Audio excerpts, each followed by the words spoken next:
Okay, quick Monday morning radar update. A little later than usual with it being a Monday and me falling down a rabbit hole this morning. Pretty mixed out there. We're kind of drifting, aren't we? If we go through these markets, we know the. In fact, I'll bring up the trend model as well. 1 second, but we'll just buzz through these markets. Transport's just going sideways there after that big pop, consolidating the move. Dow just put new all-time highs in. We're on the first little pullback. Same with S&P. Nasdaq, a little bit of relative weakness on the Nasdaq. Obviously, Grandad Russell is going to be on the back foot. Mute the browsing computer. DAX, right side of a potential base. FTSE 100. Fantastic little move in the FTSE 100.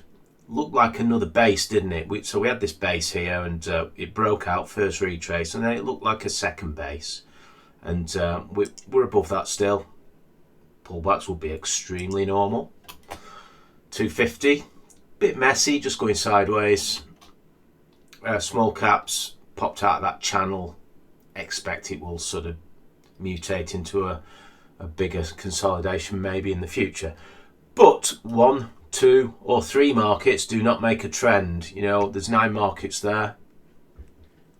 I'll just bring the automated trend model up, and as per primary trend action, it's going to be bullish, isn't it? And what's the phase of these markets? The primary trend phase: tranny, bull; industrials, bull; S&P 500, bull; Nasdaq, still bull; emerging bear in the Russell, Grandad Russell; DAX, bull; FTSE 100, bull; correction bull in the 250 and the small caps. So, on the risk champagne fountain, these are going to be at the bottom, aren't they? The more risky stocks. And that's the area where we like to do business. So,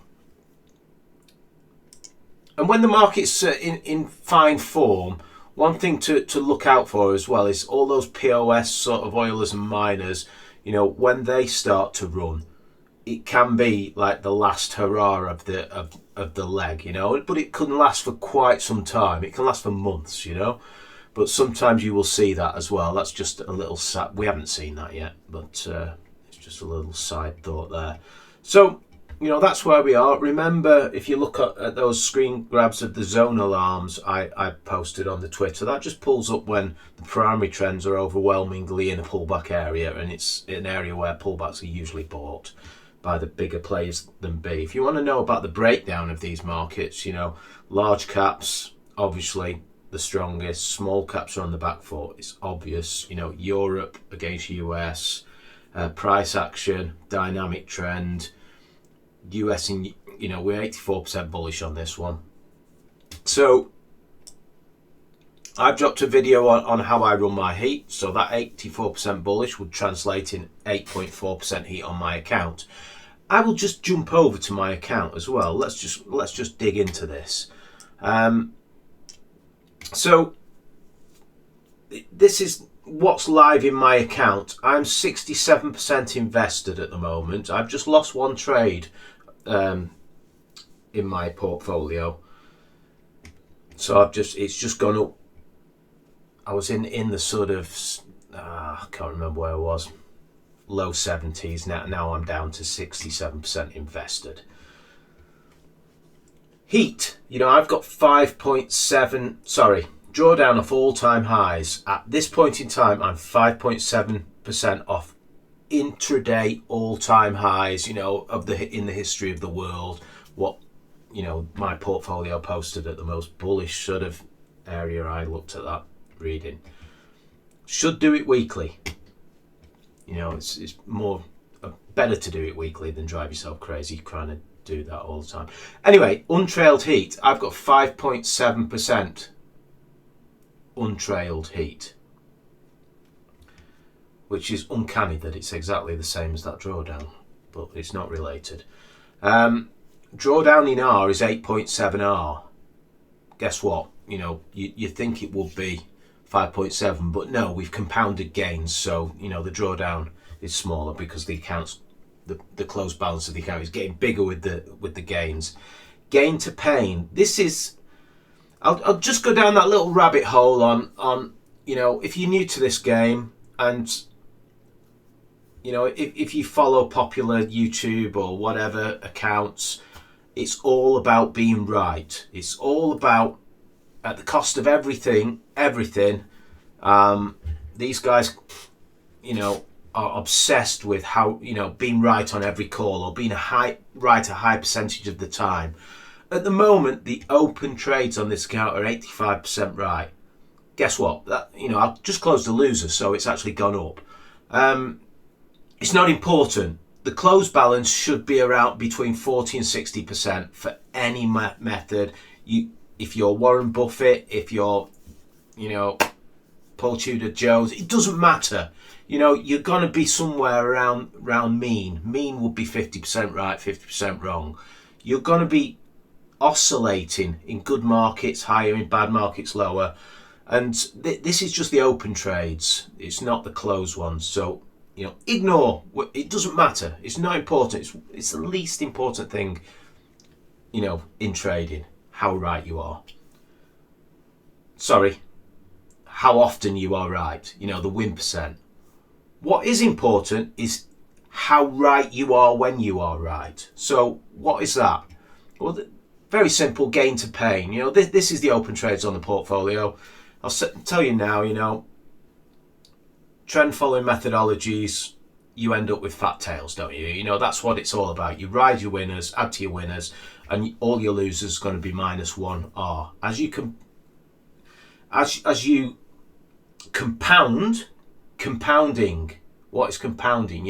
As you compound gains, the -1R in the rearview mirror wouldn't be say I risk 1% of account, it wouldn't be a full 1%. In the future, when you compound gains on your profitable method, it will be 8%, 7%, 6%. So those compounded losses will get smaller as the account gets bigger, if you understand that. So, it's not about being right, it's about how right you are when you are right. So in the portfolio at this moment in time, my gains are 61 times bigger than my losses. Divide the gains by the losses. Riding winners, So that's what it's all about. And all this stuff stands to, it's all pretty basic stuff. Anyway, let's just move on from that. A little bit of off piece there to fill the day. Next, I'm just going to jump onto something else. I've just seen a stock what's been whacked today, and what is it? AVCT. So I'm just going to bring this up. It went up like a bottle of pop, as a lot of these stocks did, what were connected to COVID.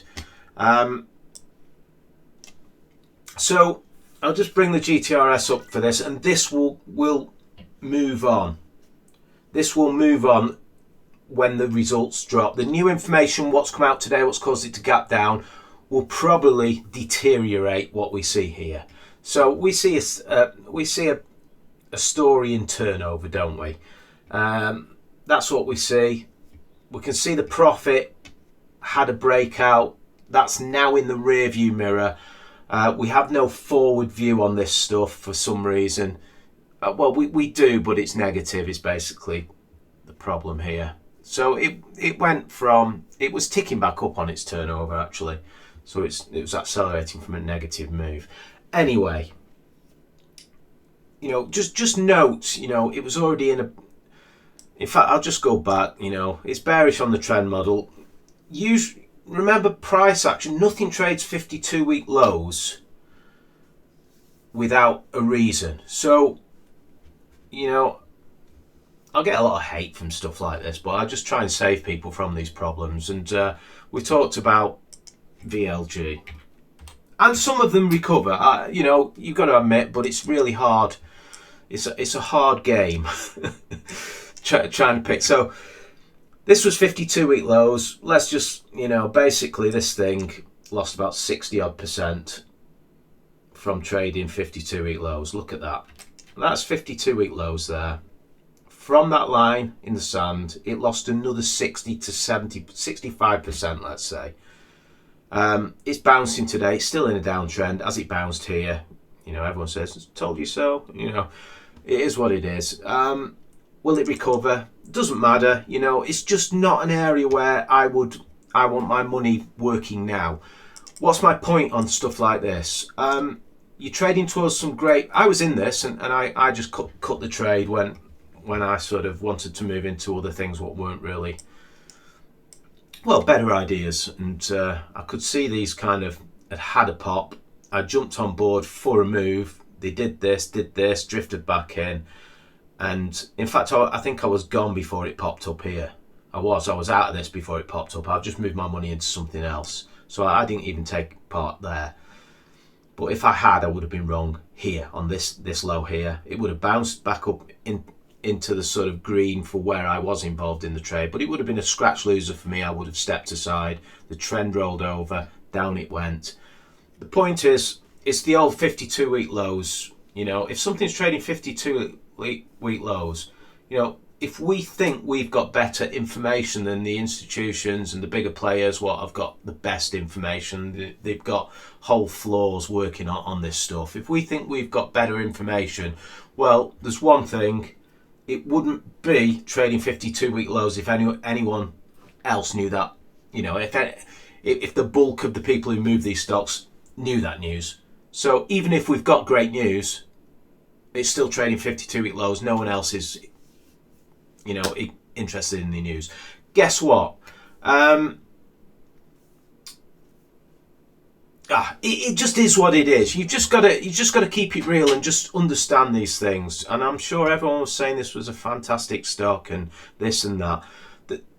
The problem is, if you take an investment and you're trading towards a set of results, and you are clearly wrong if it starts trading 52-week lows. Now, I know a lot of people say, come back about 3 years later and go, told you I was right.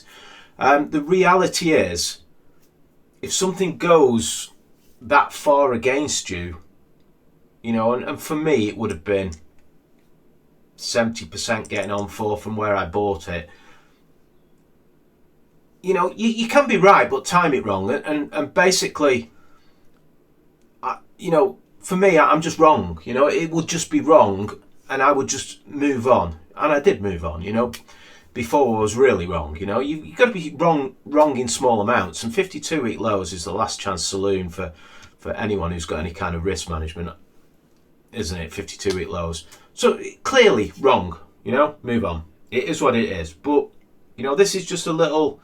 52-week lows is not a great place for your stock to be trading towards. The reality is, what we traded towards when we took the trade, those results are behind it. And now, the results what are in front of this stock, even though it's bouncing, are pretty pitiful.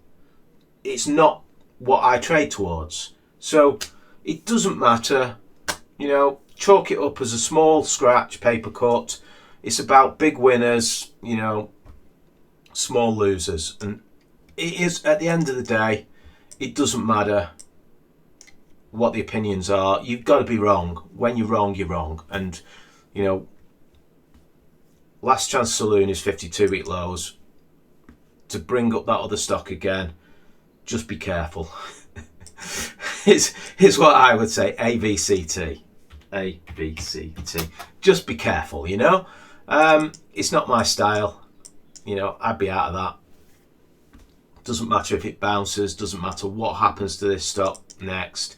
And I'll just, it's a moth to the flame investing. A lot of people, love to chase these gaps down. And usually, there's no, if you just wait for a reversal, you'd stand a chance of actually getting somewhere. But it tries to reverse down here, but it's just pitiful, isn't it? It's not where you want your money you don't want to jump into things after the move is the reality, and you've got to respect that what they were trading towards here are not the same as what they're trading towards now. So, you know, don't put right hand edge money on rear view, you know, analysis. So let's just move forward from that. That's quite a long update for this morning. I'm just going to hit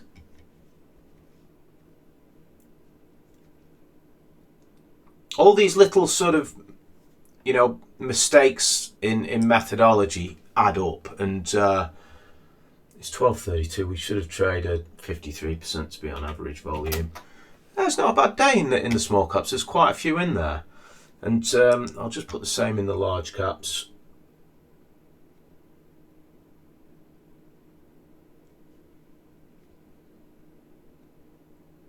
%53.